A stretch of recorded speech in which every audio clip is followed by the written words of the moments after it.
안녕하세요. 내가 아는 것만 알려줄게. 대할 유튜브 타로 강의 12번 매달린 남자의 역방향 해석입니다. 언뜻 보면 타로 카드가 정방향 같죠. 하지만 12번의 정확한 명칭은 거꾸로 매달린 남자예요.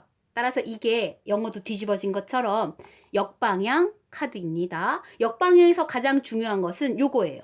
생명나무, 즉 고귀한 희생과 사랑, 인류애적인 봉사와 헌신 이런 거에 매달려 있었단 말이야. 동아줄 하나를 끌어서 밧줄로 칭칭 다리를 묶어서 지금 매달려 있었는데 이 사람 마음속에 이제 그만 이 고난의 십자가, 희생의 십자가를 그만 지고 가고 싶어요. 그래서 이 십자가를 내려놓고 싶은 마음이 들었던 거예요. 그래서 여기 요 밧줄을 풀어버리고 싶은 겁니다.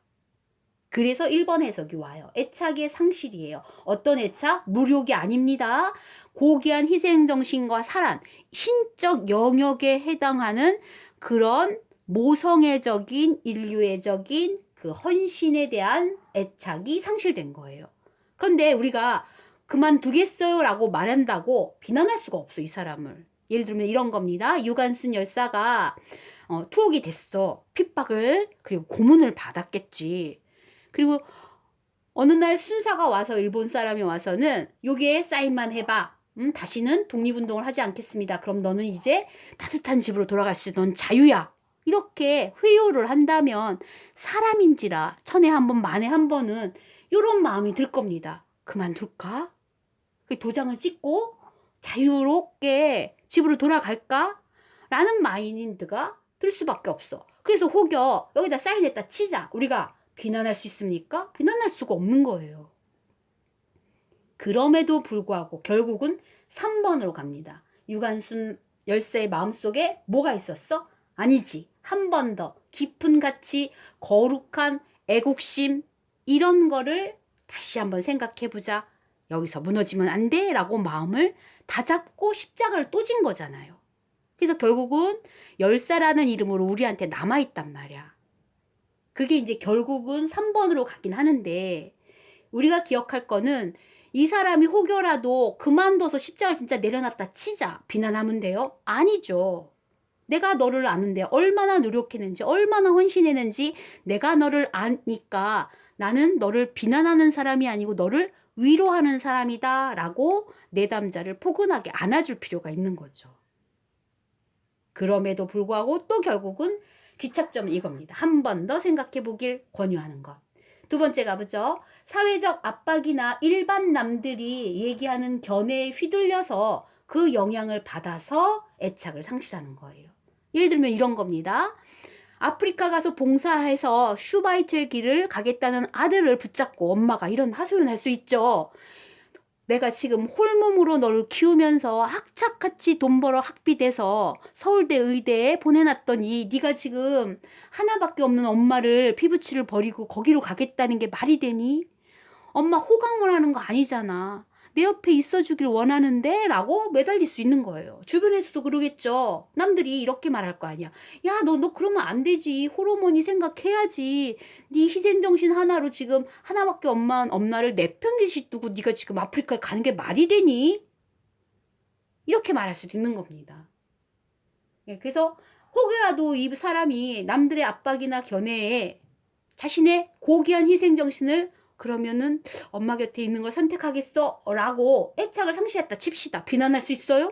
비난을 못하는 겁니다.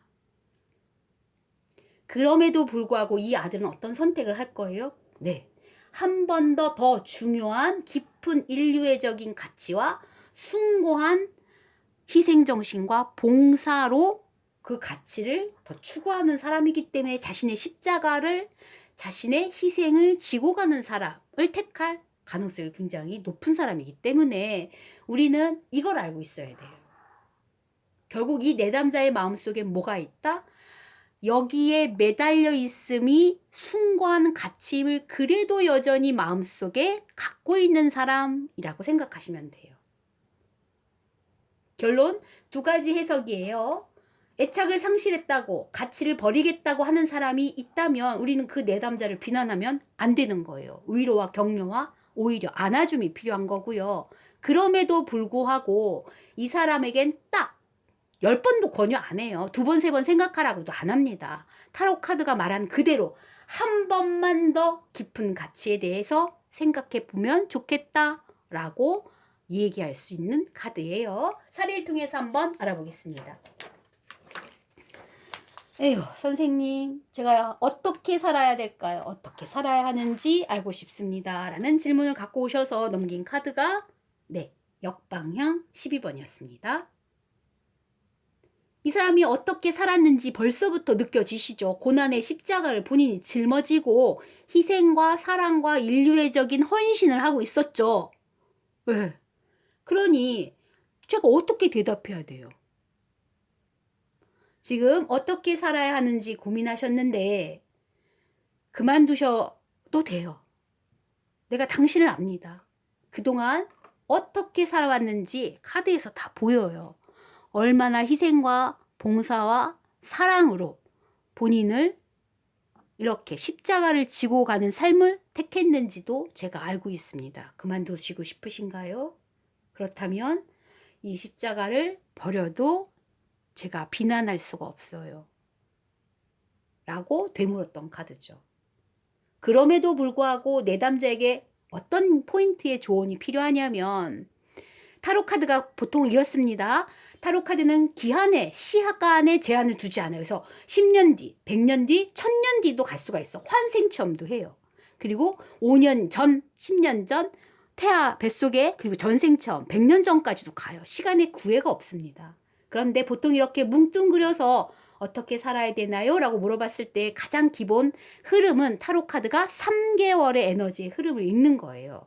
그래서 타로 마스터는 이 카드가 나왔을 때 3개월 동안은 어떻게 살아야 되냐면 여전한 고귀한 사랑과 희생과 봉사로서 살아야 됩니다. 라고 얘기할 수밖에 없는 거예요. 왜냐면 이 사람이 그 희생과 봉사를 그만두겠다. 이 십자가로부터 벗어나고 싶은 선택을 만약에 했다 치면 이 사람은 그 선택을 평생 후회하게 돼요. 왜? 본인이 3개월 동안에 매어 있어야 됨을 알았던 사람인데 지금 당장 끊어버린다면 그때 내가 왜 그랬을까? 한 번 더 참을 걸. 한 번 더 생각해 볼 걸. 한 번 더 인내하고 한 번 더 안아줄 걸. 이런 생각을 할 수밖에 없단 말이에요. 그게 평생 들고 가는 후회가 된다면 이 사람은 앞날의 미래에서 후회투성일 수밖에 없거든. 그 후회를 남겨주면 안 되기 때문에 지금 3개월은 뭐 해야 돼? 더더욱 희생과 사랑이 필요한 시기, 모성의 발휘가 필요한 시기라고 보시면 돼요. 두 번째, 이제 그만 남편하고 헤어지고 싶어요 라고 넘긴 카드가 이 카드였어요. 얼마나 힘들게 자신의 십자가를 지고 있는지 벌써 카드에서 느껴지죠. 똑같은 대답을 해드렸습니다. 헤어지고 싶지. 지금 당장 네가 이혼 도장을 찍는다도 해도 나는 너에게 뭐라고 할 수 없어. 왜? 너는 정말 할 만큼 했어. 정말 참다운 희생을 했으며 엄청난 헌신을 네가 한 걸 내가 안단 말이야. 그러니 지금 당장 도장을 찍어. 그래도 난 너를 지지할게. 너를 격려할게. 내가 너를 아니까. 그럼에도 불구하고 이런 말을 덧붙였어요. 네가 이렇게 타로 카드를 보러 온 거, 너랑 나랑 만난 이유가 있어. 그건 뭐냐면 이 카드가 얘기한 바는 3개월 안에는 네가 헤어질 수 없기 때문에 지금 타로 보러 온 거야. 그랬더니 막 울기 시작해요. 자신도 지금 도장을 찍을 수는 없을 것 같다라는 걸 직감하고 있대요. 제가 덧붙여서 말했습니다. 얼마나 힘들었으면 이혼까지 결심했는지 타로도 안다. 그러니 네 그 마음까지도 헤아려서 네가 그런 마음이 들었음에도 불구하고 이혼을 못하게끔 막아주는 어떤 결정적인 카드를 뽑고 싶었겠지.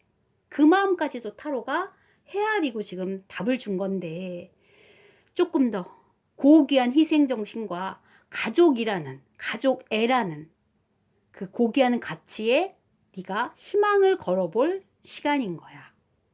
더 많이 사랑하고 더 많이 인내하고 더 많이 봉사하는 시간, 후회 없이 사랑하는 시간 3개월을 보낸 후에라 다시 한번 나를 찾아오렴.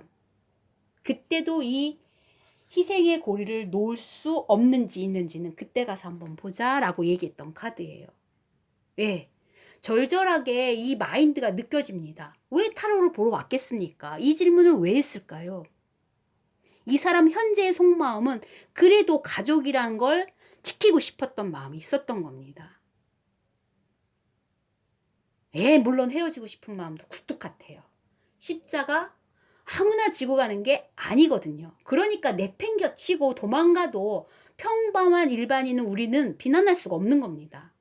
하지만 신이 보기에는 감당해 주기를 바라고, 타로 마스터이기 때문에 누차 희생과 봉사를 강요하는 신이 아닌 입장이기 때문에 한 번만 더 권유하는 거예요. 딱 한 번만 더. 그게 문제의 해석의 포인트가 될 겁니다. 세 번째 질문입니다. 새학기 담임 선생님의 속마음을 미리 볼 수 있을까요? 라고 본 거예요. 네. 전학기에서는 담임 선생님하고 아이하고 트러블이 많았어. 늘 학교에 또 엄마도 불려갔어. 그러니까 서로 엄마하고의 사이도 안 좋았겠죠. 그러니까 새 학년이 되고 새 담임 선생님을 만나면 본인 엄마 입장에서는 아이를 잘 훈육하면서 같이 교육적인 마인드에서 이 아이를 잘 학교 생활도 원활하게 할 수가 있겠거니 하는 희망을 갖고서 뽑은 카드죠. 그래서 담임 선생님의 속마음하고 뽑았는데 이 카드예요. 야, 이 선생님은 참다운 스승상을 이미 알고 계신 분이죠. 그렇죠. 그럼에도 불구하고 가끔은 사람인지라 이런 이야기를 할 수도 있어요.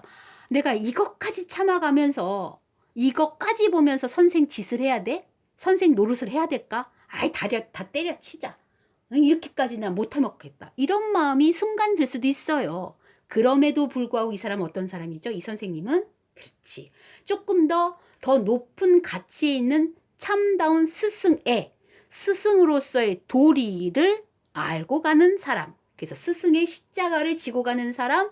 아이들이 다양한 30명의 아이들이 있어도 그 아이들을 다 내 아이들로 묶어서 내 짐, 내 책임, 내 십자가려니 하고 지고 가는 마인드를 갖고 있는 훌륭한 분이시니 어머니는 곡해하지 마시고 정확한 선생님의 의견 속에 다른 마음이 있다 생각지 마시고 의지하고 의논하면서 이 아이를 잘 지낼 수 있도록 협조하셔야 될 필요성이 있습니다. 라고 얘기했던 카드예요. 4번 질문은 좀 워낙 울컥해서 다음 영상에서 설명드리겠습니다. 역방향의 해석, 기본은 뭐다? 놓아버리겠다. 이제 그만두고 싶어요. 십자가를 버릴래요. 라고 말한 내담자가 온다면 어떻게 해라? 비난할 수가 없고 지금 당장 버려라 라고 얘기해도 괜찮아요. 격려가 필요한 사람이고 위로가 필요한 사람이니까. 그럼에도 불구하고 어떤 걸 생각해야 돼? 10번, 20번 반복해서 권유하거나 간청하는 게 아닙니다. 이 사람은 딱 한 번만 얘기해도 알아듣는 사람이에요. 그 가치의 숭고성을 이미 마음속에 알고 있는 사람이기 때문에 그렇습니다. 다음 영상에서 4번 질문에 대한 해석 들어갈게요. 구독해 주신 많은 분들 고맙습니다.